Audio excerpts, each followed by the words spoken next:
आज हमारे अध्ययन का टॉपिक है ग्रामीण समाजशास्त्र का क्षेत्र, स्कोप ऑफ रूरल सोशियोलॉजी। आप सभी को पता है कि ग्रामीण समाजशास्त्र समाजशास्त्र विषय की एक महत्वपूर्ण शाखा है। ऐसी शाखा जो कि ग्रामीण पर्यावरण में मानवीय जीवन का अध्ययन करती है। अर्थात ग्रामीण समाजशास्त्र में हम ग्रामीण अंतःक्रियाओं, सामाजिक संबंधों, ग्रामीण जनसंख्या, ग्रामीण संगठन आदि का अध्ययन करते हैं। यदि हम ग्रामीण समाजशास्त्र के क्षेत्र को देखें तो हमें इसके क्षेत्र के बारे में विद्वानों में मतभेद देखने को मिलते हैं। एक पक्ष इसका ये होता है कि ग्रामीण समाजशास्त्र को विशुद्ध विज्ञान होना चाहिए, और दूसरा पक्ष ये है जो यह मानता है कि ग्रामीण समाजशास्त्र को व्यवहारिक भी होना चाहिए। तो थ्योरेटिकल और प्रैक्टिकल दोनों ही अप्रोच हमें यहाँ पर देखने को मिलती है। हम यहाँ पर कुछ अन्य विद्वानों का भी वर्गीकरण देखेंगे जिन्होंने कि ग्रामीण समाजशास्त्र के क्षेत्र की कुछ स्पष्ट विषय वस्तु उल्लेखित की है। तो सबसे पहला हमारा वर्गीकरण है टी.एल. स्मिथ का। टी.एल. स्मिथ ने ग्रामीण समाजशास्त्र को 3 भागों में बांटा है, और उन्होंने जो ग्रामीण समाजशास्त्र का क्षेत्र है उसका उल्लेख किया है the sociology of rural life. तो उनके 3 भाग इस प्रकार है। पहला है जनसंख्या। आपका यह मानना है कि जो ग्रामीण समाजशास्त्र है उसका क्षेत्र गांवों की जनसंख्या के बारे में अध्ययन करना है, जिसमें हम देख सकते हैं कि जनसंख्या का वितरण किस प्रकार है गांवों के अंदर, उनकी वृद्धि किस प्रकार से है, बनावट कैसी है, उनका शारीरिक मानसिक विशेषता, उनका स्वास्थ्य तथा जनसंख्या का आवास प्रवास आदि हम जनसंख्या के अंतर्गत देखते हैं। दूसरा है ग्रामीण सामाजिक संगठन। इसमें आप बता सकते हो कि गांव है उसका सामाजिक संगठन कैसा है, और इसे भी 3 भागों में बांटा गया है। ग्रामीण सामाजिक संगठन को 3 भागों में बांटा गया है। पहला है मानव का भूमि से संस्थात्मक संबंध। इसके अंतर्गत हम देखते हैं भूमि का सर्वेक्षण, शीर्षक, निवास के प्रतिमान, भूमि अधिकार, कृषि व्यवस्था आदि का इसमें हम अध्ययन करते हैं। दूसरा है शरीर रचना। सामाजिक शरीर रचना में हम करते हैं अध्ययन विभेदीकरण तथा सामाजिक संस्तरण आदि का। विभेदीकरण आपको पता है, किसी भी विषय वस्तु को या किसी भी चीज़ को 2 भागों में बांटना, और इस तरह संस्तरण का मतलब होता है कि 2 भागों में बांटने के बाद उसमें उच्चता और निम्नता का क्रम स्थापित करना। तो इस प्रकार हम विभेदीकरण और सामाजिक संस्तरण दोनों का अध्ययन करते हैं। तीसरा है प्रमुख सामाजिक संस्थाएं। इसमें हम अध्ययन करते हैं शिक्षा, धर्म, सरकार, राजनीति आदि बातों का। तो इस प्रकार 3 पॉइंट से हमारे जनसंख्या, ग्रामीण सामाजिक संगठन और प्रमुख सामाजिक संस्थाएं, जिसका उल्लेख ग्रामीण समाजशास्त्र के क्षेत्र में किया जाता है। और तीसरा पॉइंट है सामाजिक प्रक्रिया। आप सभी को पता है समाज के अंदर 2 प्रकार की प्रक्रिया होती है, संगठनात्मक प्रक्रिया और विघटनकारी प्रक्रिया। संगठनकारी जो प्रक्रिया होती है उनका संबंध सहयोगी प्रक्रियाओं से होता है, जबकि विघटनकारी प्रक्रियाओं का संबंध असहयोगी प्रक्रियाओं से होता है। संघर्ष है, प्रतिस्पर्धा है, ये विघटनकारी प्रक्रियाएं हैं, जबकि सहयोग, व्यवस्थापन, सात्मीकरण, एकीकरण, अनुकूलन यह प्रक्रिया सहयोगात्मक प्रक्रिया या संगठनात्मक प्रक्रिया कहलाती है। तो इस प्रकार था टी.एल. स्मिथ का वर्गीकरण। अन्य वर्गीकरण हम देखते हैं, विद्वान का नाम है लॉरी लैंसन। उन्होंने भी ग्रामीण समाजशास्त्र को क्षेत्र की दृष्टि से 3 भागों में बांटा है। पहला है सामूहिक जीवन का अध्ययन। सामूहिक जीवन के अध्ययन में आपने बताया है कि ग्रामीण समाजशास्त्र में ग्रामीण जीवन के जिस पक्ष का अध्ययन किया जाता है वो है उनका सामूहिक जीवन। और मानव ने जितने भी विभिन्न प्रकार के समूहों की रचना की है और उनके जो कार्य है उसका अध्ययन इसके अंतर्गत किया जाता है। तो इस प्रकार आप बता सकते हो कि ग्रामीण मानव के संबंधों का अध्ययन ग्रामीण समाजशास्त्र का एक महत्वपूर्ण क्षेत्र है। दूसरा जो इनका क्षेत्र है वह है समय परिप्रेक्ष्य अध्ययन।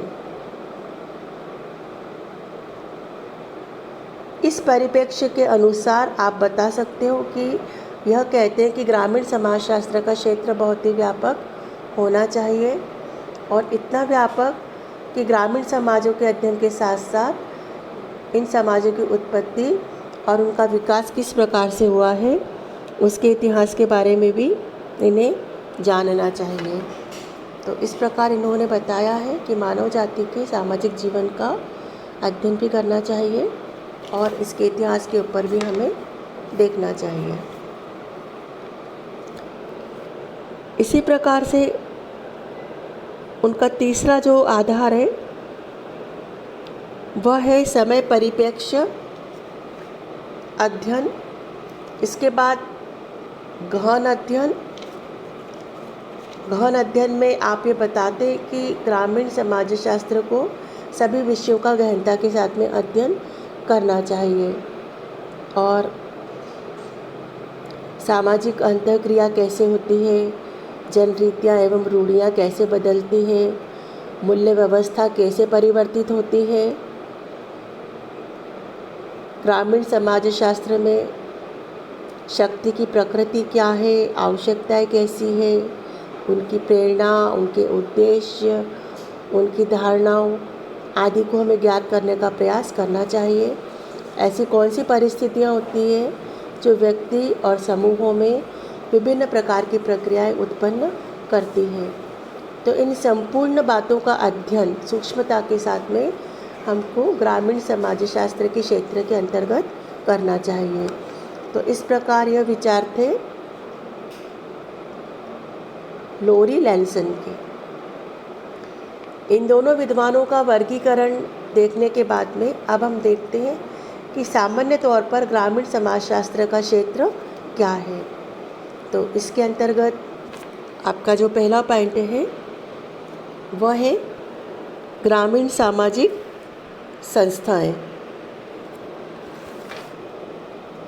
ग्रामीण सामाजिक संस्थाएं जैसे कि परिवार है, गोत्र है, समूह, जाति, उपजातीय, ये सारे जो तत्व होते हैं छोटे छोटे वह मिलकर के गांवों के सामाजिक संगठन की रचना करते हैं और इसीलिए हमें ग्रामीण सामाजिक संगठन का अध्ययन करना चाहिए जिससे कि हम इसके बारे में ठीक ढंग से जानकारी को प्राप्त कर सकें।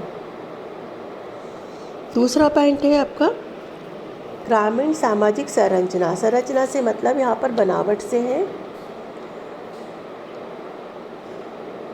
ग्रामीण समाजशास्त्र के अंतर्गत जो गांव है उनकी बसावट के विभिन्न प्रकार, उसका पैटर्न मतलब उसका प्रतिमान और उसके सामाजिक जीवन पर क्या प्रभाव पड़ता है, गांवों के प्रतिमान का, बसावट का, ये सब अध्ययन किया जाता है ग्रामीण समाजशास्त्र के क्षेत्र में। हम देखते हैं कि जो भारत के गांवों की बसावट है वो जातीय आधार पर होती है। अलग अलग जातियों की बस्तियां और मोहल्ले भी अलग अलग होते हैं। ग्रामीण समाजशास्त्र के अध्ययन के क्षेत्र में जातियों की भौगोलिक बनावट और ग्रामीण संरचना का विशेष स्थान होता है। तो इस प्रकार ग्रामीण सामाजिक संरचना का अध्ययन किया जाता है। इसके बाद नेक्स्ट पॉइंट है ग्रामीण सामाजिक संस्थाएं। ग्रामों के अंदर कई प्रकार की जनरीतियाँ, प्रथाएं, रूढ़ियाँ, रीति रिवाज आदि महत्वपूर्ण होते हैं। और इस प्रकार से हम देखते हैं कि ग्रामीण समाजशास्त्र के अध्ययन के क्षेत्र के अंतर्गत हम विभिन्न प्रकार के धार्मिक, सांस्कृतिक, शैक्षणिक, आर्थिक, राजनीतिक, पारिवारिक आदि संस्थाओं का हम अध्ययन करते हैं। क्यों करते हैं? क्योंकि हमें सभी को पता है कि ये संस्थाएं ग्रामीण समाजों में भी आवश्यकताओं को पूर्ण करने के लिए हुई है और ये सभी संस्थाएं ग्रामीण समाज के द्वारा मान्यता प्राप्त विधियां हैं और इसी वजह से हम इसका अध्ययन करते हैं। दूसरा पॉइंट है आपका ग्रामीण सामाजिक समूह।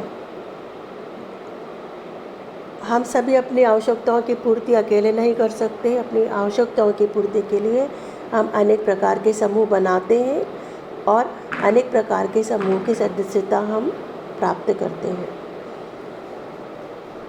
कुछ इम्पोर्टेंट समूह जैसे नातेदारी समूह है, धार्मिक समूह है, क्रीड़ा समूह, सांस्कृतिक समूह, राजनीतिक समूह, ग्राम पंचायत, आर्थिक समूह, ये सब हमारे किसी न किसी रूप में आवश्यकताओं की पूर्ति करते हैं। यदि हम इन सामाजिक समूहों की प्रकृति को ठीक ढंग से समझ लेते हैं तो हम ग्रामीण जीवन को बहुत अच्छी तरीके से समझ सकते हैं। तो इस प्रकार ग्रामीण समाजशास्त्र का अध्ययन क्षेत्र ग्रामीण सामाजिक समूहों का अध्ययन करना भी होता है। इसके बाद नेक्स्ट है ग्रामीण सामाजिक प्रक्रियाएं। आप सभी को पता है कि प्रक्रियाएं दो प्रकार की होती हैं, संगठनकारी प्रक्रिया और विघटनकारी प्रक्रिया। इन दोनों ही प्रकार की प्रक्रियाओं का अध्ययन ग्रामीण समाजशास्त्र के अंतर्गत किया जाता है क्योंकि दोनों ही प्रकार की प्रक्रिया बहुत ही महत्वपूर्ण है जो कि ग्रामीण सामाजिक जीवन को प्रभावित करती है। अगर हम इसके अलावा भी देखें तो भारत के गांवों में अनेक विशिष्ट प्रक्रियाएं भी होती है।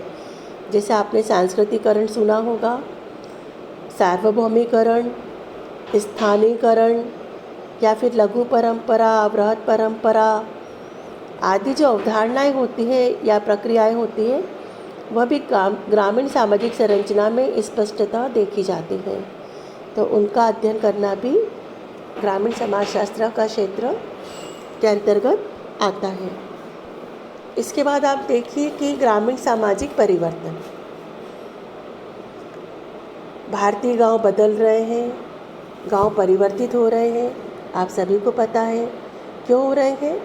औद्योगिकरण, नगरीकरण, संचार, यातायात के साधनों का विकास, अलग अलग प्रकार के व्यवसाय हैं, आधुनिक शिक्षा है, मशीनीकरण या सरकार के द्वारा चलाई जाने वाले विभिन्न प्रकार के योजनाएं, विकास कार्यक्रम, इन सबों की वजह से हमारा ग्रामीण समाज तेज़ी से परिवर्तित हो रहा है।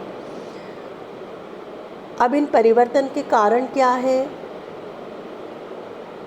इसकी दिशा क्या है, इसकी गति क्या है, इसका क्या परिणाम होगा, इसकी प्रकृति कैसी है, इसका स्वरूप कैसा है आदि का वैज्ञानिक अध्ययन करना भी आवश्यक है।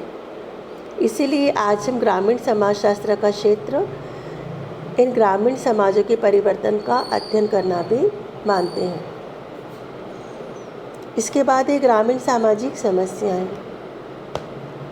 और ग्रामीण सामाजिक समस्याएं बहुत सारी हैं, जैसे कि ऋणग्रस्तता है, अशिक्षा है, निम्न जीवन स्तर, कुपोषण है, बीमारी, जनसंख्या वृद्धि, पिछड़ापन, अंधविश्वास, रूढ़ियाँ, इस प्रकार की कई समस्या हमको गांवों के अंदर देखने को मिलती हैं। और यदि हमें ग्रामीण पुनर्निर्माण की बात करनी है तो हमें इन समस्याओं को ठीक ढंग से समझना भी होगा, जिसका कार्य करता है ग्रामीण समाजशास्त्र। इसके अतिरिक्त दूसरा पॉइंट है आपका ग्रामीण और नगरीय संबंध। गांव नगर को प्रभावित करते हैं और नगर गांव को प्रभावित करते हैं, मतलब दोनों एक दूसरे को प्रभावित करते हैं और एक दूसरे से प्रभावित होते भी हैं। दोनों के बीच में, गांव और नगर के बीच में हम अनेक प्रकार की अंतःक्रियाओं को देखते हैं। दोनों एक दूसरे के हम पूरक भी मान सकते हैं। हालांकि दोनों में भिन्नता है पर एक दूसरे के लिए पूरक भी है। तो इस प्रकार एक दूसरे के ऊपर गांव और नगर अपनी आवश्यकताओं की पूर्ति के लिए निर्भर रहते हैं। गांव एवं नगर का तुलनात्मक अध्ययन करना भी ग्रामीण समाजशास्त्र के अध्ययन का एक क्षेत्र माना जाता है। फिर हम देखते हैं कि ग्रामीण जनसंख्या का अध्ययन भी ग्रामीण समाजशास्त्र के क्षेत्र में आता है। इसमें हम देखते हैं जनसंख्या की संरचना किस प्रकार की है, उसकी डेंसिटी मतलब घनत्व कैसा है, जन्म दर क्या है गांव के अंदर, मृत्यु दर क्या है, आयु संरचना किस प्रकार की है, कितने वृद्ध है, कितने स्त्री है, कितने पुरुष है, किस आयु के वर्ग के लोग ज़्यादा हैं, किस प्रकार से आयु संरचना है, ये सब हम देखते हैं।